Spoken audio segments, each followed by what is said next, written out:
Hello everyone, আজকে সকালে উঠে ভাবলাম প্রথমে একটি বড় ব্লগ আপলোড করব, লং ভিডিও আপলোড করব। তো এতদিন আপনারা দেখেছেন আমি ছোটোখাটো রান্নার ভিডিও আপলোড করেছি। ভাবলাম আজকে আমি শুরু করি একটি ব্লগ, কেমন হয়। তো প্রথমে জল দিয়ে দিয়েছি গাছের মধ্যে, তারপর 1 কাপ চা নিলাম, চাটা খাবো। চাটা খেয়ে নিয়ে তারপর সকালের সমস্ত কাজবাজ করে নেব। এতদিন মাঝে মধ্যে আমি রান্নার ভিডিও আপলোড করতাম, তো আজকে দেখি কীরকম হয়। তো এরপরে আমি ওয়াশিং মেশিনে কাপড় দিয়ে দিলাম, এগুলো হোক। তারপর একটু বাসন ছিল, ওগুলো ধুয়ে নিলাম। এরপর দুপুরে খুব রোদ্দুর উঠেছে আজকে, তাই ভাবলাম 1 গ্লাস শরবত খেয়ে নেই।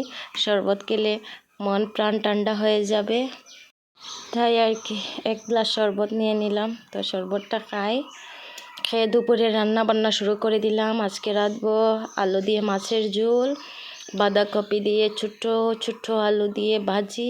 তো প্রথমে মাছগুলাতে হলুদ নুন মেখে ভাজি করতে দিলাম, তারপর আস্তে আস্তে বাকি কাজগুলা করব।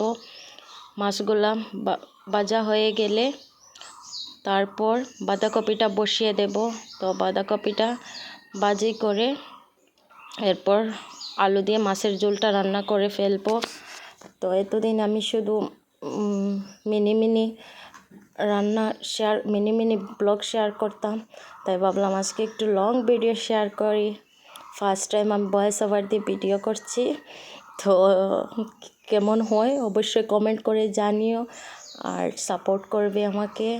আমি অনেক ব্লগ দেখি, তারপর ভাবলাম নিজেই একটু ব্লগিং শুরু করি, দেখি কি হয়। ডেইলি লাইফস্টাইল ব্লগ আপলোড করব, ঘরে যা যা কাজ থাকে এগুলোই আপনাদের সাথে শেয়ার করব। আপনারা সাপোর্ট করবেন, আমি এইভাবে ব্লগ আপলোড করব ডেইলি। তারপর আমার মাছের ঝোলটাও হয়ে গেল। ধনেপাতার সিজন শেষ হয়ে যাচ্ছে, একটু পেয়েছিলাম, এগুলোও দিয়ে দিলাম। আমার তরকারিটাও হয়ে গিয়েছে।